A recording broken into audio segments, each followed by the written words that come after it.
it's Liz Yuille from Old Stables Crafts. I'm a Stampin' Up demonstrator based in the UK. Today I have this little project for you. It uses both the Still Scenes and Framed for You stamp sets, which are both in the annual catalogue. Still Scenes actually carried over from last year's autumn-winter mini catalogue.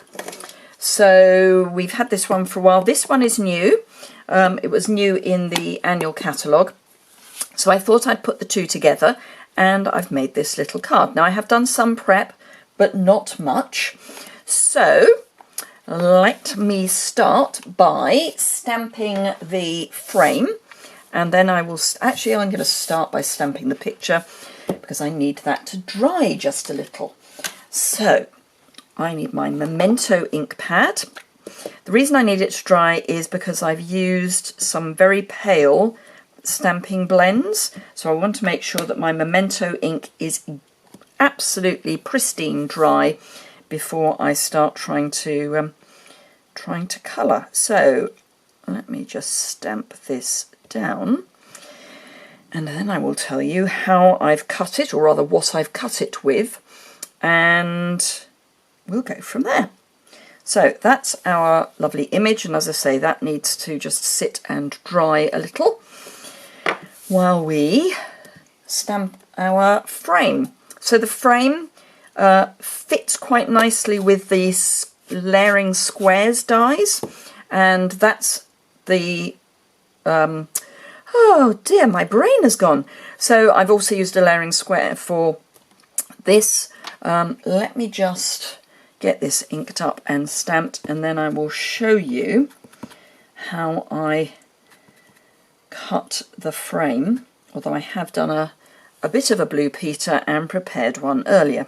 So this is shimmer white cardstock. You'll find out why I've done shimmer white in a moment. But let's get that stamped. This is quite a solid stamp, so I do find that it needs quite a good press. There we go. So let's close up my ink pad, and this is Sahara Sand. It's a colour I don't use that often. I'm not quite sure why. It's got quite a nice kind of slightly green undertone. So let's pop that to one side and bring in my layering squares.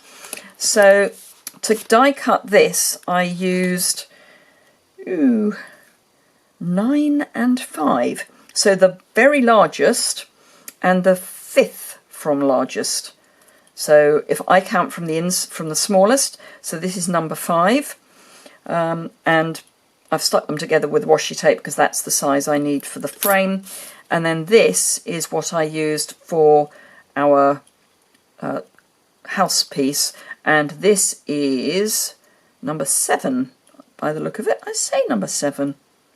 I'm not convinced it is. I think it might be number 6. Yes, it's number 6. Love it when I actually know what I'm doing. Right, so that's what I've used. And let's bring in my little house. Now the frame, I have used some Clear Wink of Stella on. I'm going through a bit of a phase of Clear Wink of Stella at the moment, and all I've done is just run it over the stamped piece. I think this one might actually now be out of liquid.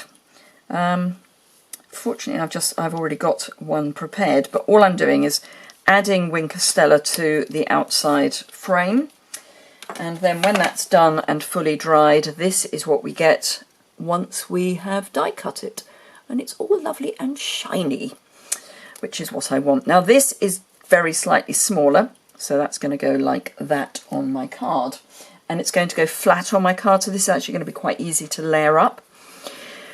So let me bring in my original. So this is the one that we've made already, and for the colouring I'm just using Crumb Cake, Soft Sea Foam and Pool Party. Sorry, my brain really has gone on a little wander for today. So I'm going to start with my Crumb Cake, and I'm just going to mostly colour things with the light, but I want the door to be dark, and I want some shadow there and just under the eaves there. And that's basically all I want my dark crumb cake for. And then the rest is going to be light crumb cake. So actually that needs to be pool party. Nothing quite like colouring your snow with crumb cake. That is not what I meant to do, but it'll be fine. And then we'll have, someone has cleared the steps and the path. In fact, let me do what I keep forgetting to do, which is zoom in. Let me just bring that down a bit, and hopefully that will focus. Yep. Okay, so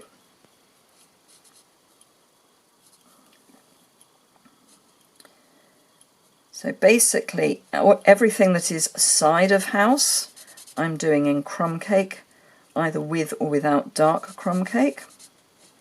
So this is the light one. And then I'll just add a little bit of the light crumb cake to the trees.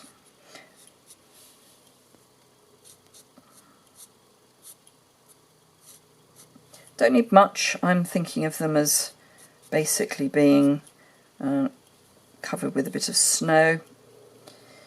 So that's the crumb cake done. And then I'm going to bring in the light pool party to begin with. Oh, I forgot the chimney. Can't forget the chimney. So that's the front of the chimney. And the side of the chimney.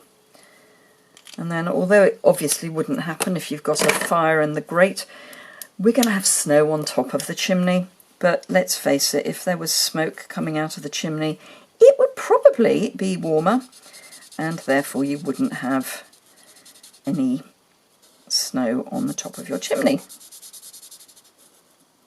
So this is all just light pool party.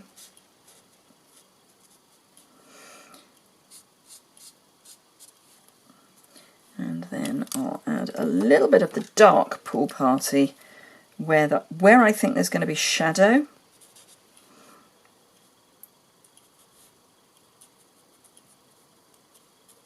Which is basically where there is shadow marked. Won't put pool party on the trees, I don't think. I think we'll leave soft sea foam for that. And I might actually bring in some of the colour lifter to make this even paler. But we'll see how that goes for the moment, because once the alcohol evaporates, it will actually become a bit lighter. So I'm going to come in with some of the light and dark soft sea foam. So where there's shadow is going to be dark, as if its leaves sort of frosted by the tree, by the weather. I really have left my brain somewhere, haven't I? Sorry about that.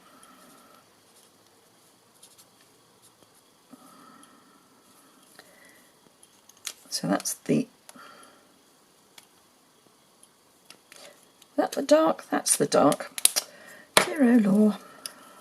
And then the light over the top.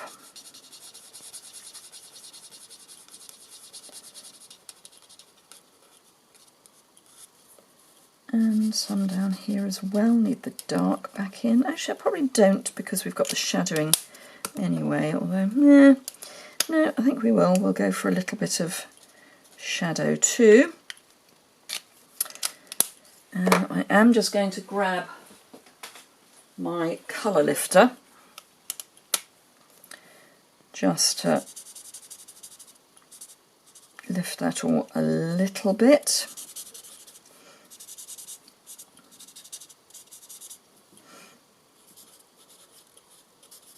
And I'm sure I've said this before, this isn't so much colour lifter as colour pusher backer.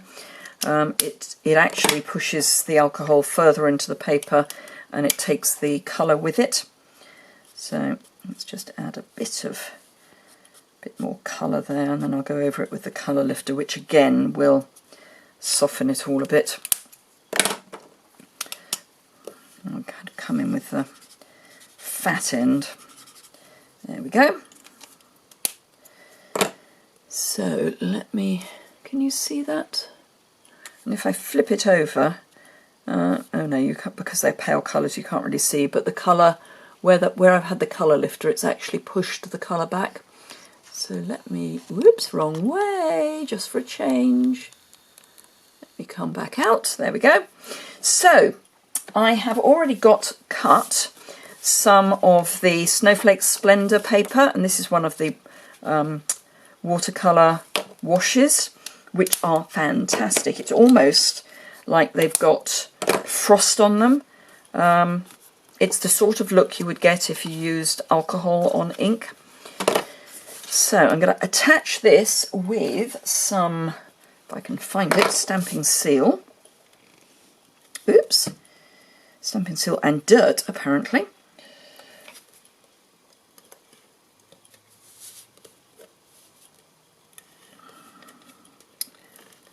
You don't need the seal all the way around the edge. This is a good adhesive, so we can use just a small amount. And then this just pops onto our card front like that. And then I've got some of the Pool Party ribbon, which is from the Whale of a Time suite, and that's going to go down here. Actually, I think I might stick the frame and what have you on first, so then I can position it really where I want it. So that's going to be about there.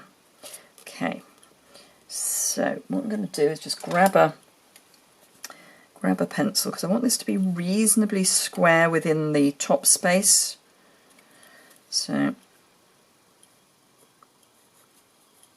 these are going to be covered up, so it's fine.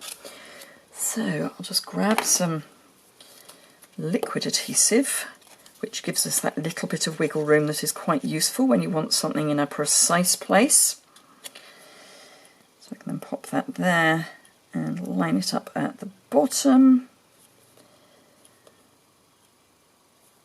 Oops! And smoosh it. There we go. And then the frame just pops over the top, and again we can just use some multi-purpose adhesive to attach that.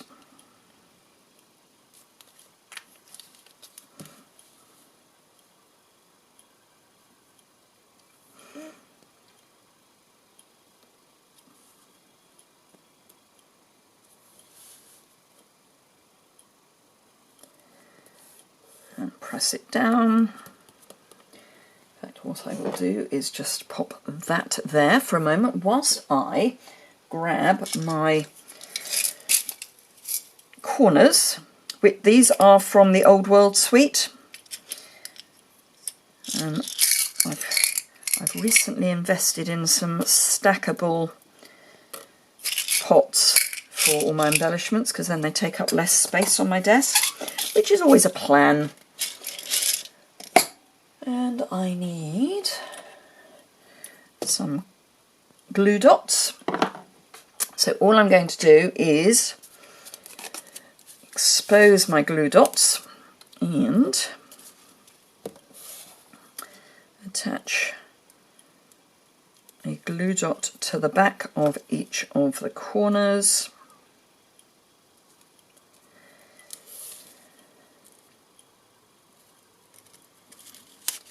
And the last one.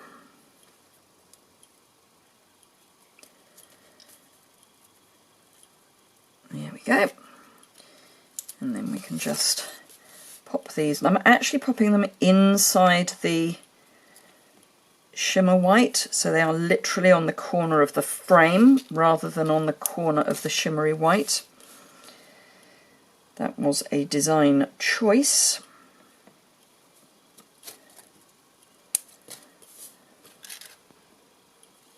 So all I'm doing is lining up one edge and then just pressing down, and the glue dots will adhere for some time. You know, they're good. They're not going to, it's not going to drop off. When I say sometime, basically permanently, unless you try and ping them off. So there we are, that's our basic card. Now we just need to add the ribbon and pop it on a card blank, and we're done. How's that for a reasonably quick card for a change from me? So I've got one short piece of ribbon, and if I can find it, where did I put my, oh there it is, it's so see-through I can hardly see it. So I'm just going to add some Seal Plus to the back of my, this is soft sea foam mat. And all I'm going to do is add that about there. And just make sure that it's straight, which obviously it's not going to be if I put it on crooked. Take it round the back, just line it up with your grid paper and make sure you're the same number of spaces down, and there you have a nice straight ribbon. I'm going to stick this onto the front of the card before I tie the knot, so that then I don't have to worry about sticking to my grid paper. I've got a piece of thick Whisper White. This is just half a sheet. I like mine cut long and thin, but you can do it short and fat if you would rather. By the way, while I remember a number of things, don't forget to subscribe. Bottom right hand corner really helps me if you subscribe.